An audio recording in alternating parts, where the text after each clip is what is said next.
we had all kinds of different experiences that I guess helped me grow personally. I think that was something that was important for me while I was out there. I think more than anything, my testimony grew of the gospel and things in small and large experiences while we were there. But we had the opportunity as well to see many others that were converted. I guess originally when we got there, there was every other week there'd be about 30 people that were baptized in each area. Just every missionary group that was there would have a few people that were being baptized, and so there's a lot of people that were accepting the gospel. And it was interesting to find out, just coming to understand, I guess, the will of the Lord in a lot of things. And I remember in some areas, especially like my first area when I was out there, we had interesting experiences with people getting sick. Malaria was very prevalent out there. A lot of people die of malaria out there every year. And I remember one thing I always thought was interesting was there was one person that we met that their daughter was extremely sick with malaria, and they'd gotten medicine and stuff for it, and she was just really sick. And I remember one of the missionaries that was there gave her a blessing. I was there with them at the time we were on exchanges for the day, and I always thought it was interesting because he gave her a blessing, and I don't know, but anyway, the things which he said didn't exactly happen. She ended up dying and stuff just a few days later, actually, and so like I guess that was something that always made me kind of interested. How is this working? But then it wasn't even a few weeks later, just like the next transfer that was there, I remember we went to another guy's house who we started teaching, and I hadn't been teaching him super long, but he's a pretty impressive guy, that was there, and as far as reading and studying the scriptures goes, and I guess he came down with malaria as well, pretty bad, and I remember coming in to see him one day, and he was just, sweating and, not feeling well for sure. And I remember my companion and we gave him a blessing that day, and just to see the total difference, and you come from seeing one person who received a blessing and actually died later instead of being healed, and to see a guy who we give a blessing and then my companion insists on teaching him the entire plan of salvation in the long way, so we're there a little over an hour, and to watch him as by the time we left, he's perfectly fine. You see a lot of things that are there and make sense, or that are miracles while you're out on your mission. I guess you'll notice many small miracles, not just the big ones.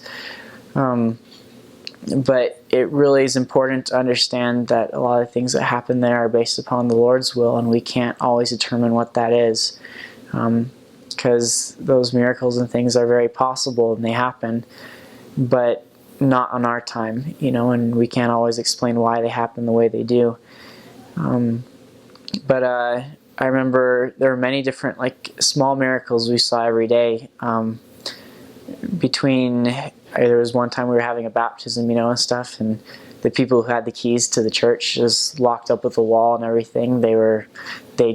We couldn't get a hold of them. They weren't at home, and couldn't get in, and we ended up we jumped the wall and the spikes and stuff, which tore up my pants really good. For the baptism, I had a giant gash in my suit pants, but we get in, and again, everything it was like a giant hot tub kind of thing we had outside, like a movable hot tub kind of deal or a tub in general that we used for a baptismal font. And so we clean it out and fill it up with a hose and everything there before the baptism. And we got there, and it's locked up inside like a little garden house, that day. And we tried the lock, tried everything to get in, and it happened a couple weeks before, and we were able to get the stuff with a stick and pull it over to where we could get it out. And this time they locked it up tight, and there was no way they put it in a cage in the back, and stuff. There was no way of getting it out. And I remember we tried the lock and everything, and just, simple prayers, the lock popped right open, and things like that would happen on a weekly basis, being out there. And I guess it's important to pay attention to the little things that add up. Not as you listen to those and see those, you'll see the miracles that happen on your mission, and things like that, as well as people that you meet.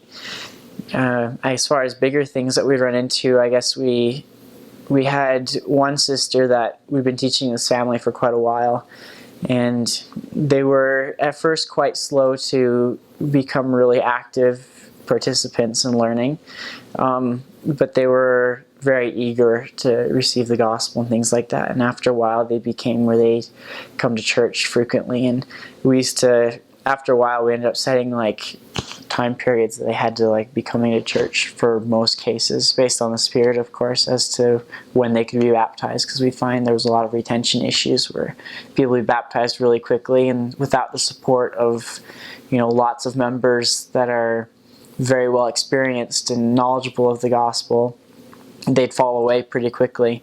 And so we'd have them coming for a while, and this family had been coming for a while, and the husband was really ready to be baptized, and the wife, she didn't speak any English at all, but she was a little less active in her learning of the gospel. You couldn't always expect, her to be 100% on top of things, and there for it. And we weren't entirely sure that she was ready, to receive the gospel. But we found that, she started becoming a little more active. And I guess I remember very much this one time where we were talking and we expressed our concern to her, about her being baptized and then, going inactive again, because she would have these little like stints, where she'd be fully active and then not at all. And, I didn't speak the language at all there. I hadn't been there for long enough to learn anything that was there. But we remember she starts, all of a sudden she becomes worried that we're not going to let her be baptized, and we were debating if we were praying about very hard if it was the right thing for her at this time, or if she wasn't going to become or stay in the church. And like we remember very well, she bore a testimony, and I understood I couldn't tell you what exactly, she said, or if she said it in Chewa, but I understood exactly what she was saying word for word. It didn't sound like English, but I knew what it meant, while she was giving it, and it was really interesting to my companion. He picked it up really quickly. He was from Zimbabwe. He picked up the language quick, and he went to go and tell me exactly what she said. And it was cool to be able to say, I know what she said. I don't know how, but I know exactly what she said. And the Spirit bears witness and testifies of those things, while you're there. And I guess some of the coolest things, we taught one guy in Zambia actually, where he was a very smart guy. He'd actually gone to, I think it was the Netherlands, to go to school for photography and stuff like that. He'd won a scholarship out there, and went for a while. And it was cool to be with him, and I guess we spent a lot of time teaching him. But he was very receptive to the gospel, but he had a lot of issues in his life that he'd run into, and just seeing the change in his life as he slowly accepted the gospel, and a lot of the addictions and things that he had still stuck with him, but you could see a total change in the way he went from